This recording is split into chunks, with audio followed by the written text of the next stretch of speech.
আসসালামু আলাইকুম বন্ধুরা, আমার নাম মোহাম্মদ সামিন ইয়াসার। আশা করি আপনারা সবাই ভালো আছেন। আমি আলহামদুলিল্লাহ ভালো আছি।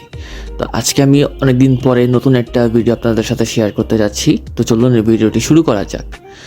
তো এখন আমরা সবাই ফ্যামিলি মেম্বাররা মিলে আজকে সকালে যাচ্ছিলাম সকালে নাস্তা করতে ধানমন্ডির লেকে। তাই সবাই খুব সকালে সকালে ঘুম থেকে উঠলাম, যদিও একটু দেরি করেই উঠছি। আমি উঠছি সাধারণত 8টা বা 8টার একটু আগে। দেন আমরা বের হয়ে পড়ছি নাস্তা করার উদ্দেশ্যে। তো আজকের এই ভিডিওটা অনেক দিন পর করলাম। মাঝখানে এর আগে হয়তো আপনারা আমার আরেকটা ভিডিও দেখছেন, গতকালকে দিয়েছিলাম মিনারাজুর, সেটা আপনারা দেখতে পারেন। আর এই ভিডিওটাও দেখেন, তো দেখতে থাকুন ভিডিও। আর আজকে দেখলাম যে ধানমন্ডি লেকে একটা মেলা হচ্ছে, যেটা নাম হচ্ছে নবান্ন উৎসব। তো এই মেলাটা 8 তারিখ পর্যন্ত থাকবে এবং সকাল 9টা থেকে সন্ধ্যা 7টা বা 8টা পর্যন্ত হবে। তো আপনারা যারা যারা ধানমন্ডির আশেপাশে আছেন অথবা ধানমন্ডি থেকে দূরেও যারা আছেন তারাও চাইলে এখানে আসতে পারেন। এখানে মেলাতে পিঠা পাওয়া যায়, অনেক ধরনের কিছু জুয়েলারি পাওয়া যায়, খাবার দাবার আছে। আবার রাতের দিকে গান বাজনা, কনসার্ট, বিভিন্ন ধরনের উৎসব প্রোগ্রাম অনেক কিছু হয়ে থাকে। তো আপনারাও চাইলে এখানে অবশ্যই আসতে পারেন। তো ভিডিওটি এবার দেখতে থাকুন।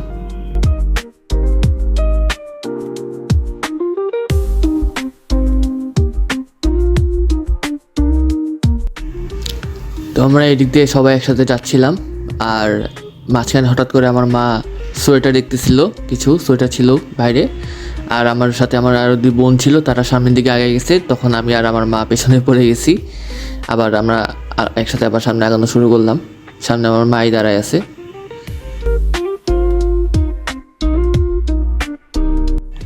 তো এখান থেকে আমরা আজকের সকালের মেনুটা অর্ডার দিই। আর আজকে আমাদের মেনু ছিল 2টা পরোটা আর একটু ডাল ভাজি। তো এই জায়গাটার নাম হচ্ছে ধানমন্ডি কাবাব ঘর। আগে এটার নাম ছিল কাবাব কারিগর, বাট এখন সেটার নাম হয়ে গেছে ধানমন্ডি কাবাব ঘর। এখানে আপনারা সন্ধ্যার দিকে বা বিকালের দিকে আসলে বিফ কাবাব, চিকেন কাবাব, লুচি এগুলো পাবেন। সাথে এখানে মালাই চাও আছে, রং চা, গ্রিন টি, হট কফি সব কিছুই আছে। তো এই ছিল আমার নাস্তা, 2টা রুটি আর ডাল ভাজি ছিল। আমরা সবাই তাই নিছি। আর এরপর আর কোনো চা খাওয়া হয়নি, সোজা মেলার দিকে চলে গেছিলাম। তো এরপর আমরা খাওয়া দাওয়া শেষ করে সামনের দিকে আগাচ্ছি যে কোন দিক দিয়ে মেলায় প্রবেশ করব। তো মেলায় প্রবেশের এখানে 3 জায়গা আছে, সামনের থেকেও যাওয়া যাবে, মাঝখান থেকেও যাওয়া যাবে, আবার পেছন থেকেও যাওয়া যাবে।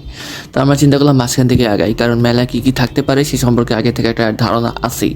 এর আগেও এখানে নবান্ন মেলা হয়েছে, প্লাস নবান্ন মেলা ছাড়াও দেখা যায় সবসময় কোনো না কোনো একটা মেলা হয়েই থাকে রবীন্দ্র সরোবরে। যারা আশেপাশে থাকেন তারাও হয়তো জানেন যে রবীন্দ্র সরোবরে সবসময় কিছু না কিছু হয়। তো মেলা সাধারণত নাগরদোলা থাকে, বাচ্চাদের খেলনার দোকান থাকে, বিভিন্ন ধরনের খাবারের স্টল থাকে, জুয়েলারি দোকান থাকে। আর সবচেয়ে কমন জিনিস হচ্ছে মেলায় পিঠা আর জিলাপি সবসময় থাকে, সাথে ফুচকার একটা স্টল থাকে। তো এই স্টলটা একটু ইউনিক লাগলো আমার কাছে। এই স্টলের নাম হচ্ছে আরশি।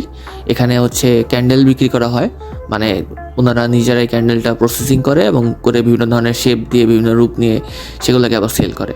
তো দেখতে সুন্দরই লাগতেছিল, তাই একটা ক্লিপ নিয়ে নিলাম। আর আমার মাও একটা দেখতেছিল, বাট পরে আর কিনা হয়নি, জাস্ট কারণ আমরা সাধারণত এখনকার যুগে মানুষজন ক্যান্ডেল খুব কমই জ্বালায়। দেখা যায় চার্জার লাইট ইউজ করে অথবা ফোনের ব্যাকলাইট আছে।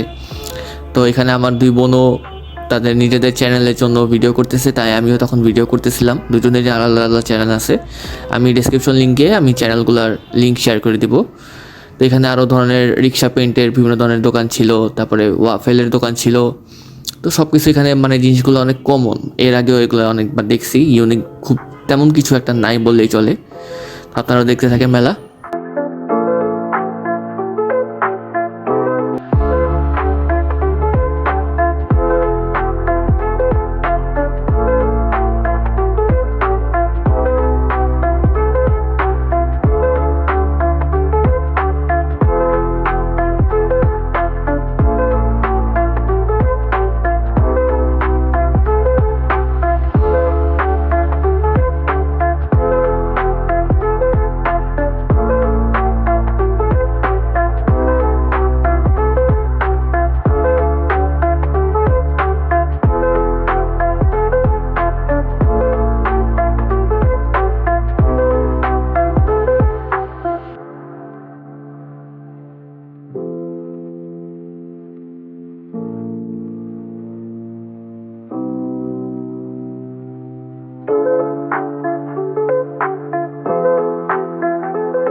আমরা আসলে গেছিলাম দিনের দিকে, মানে দিন না ঠিক সকালের দিকে গেছিলাম, যার কারণে এত ভিড় দেখতেছে না। আর আজকে আরও শুক্রবার, তো শুক্রবারে তো এখানে সাধারণত পা দেওয়ারও জায়গা থাকে না, এমন একটা অবস্থা হয়ে যায় সন্ধ্যার দিকে।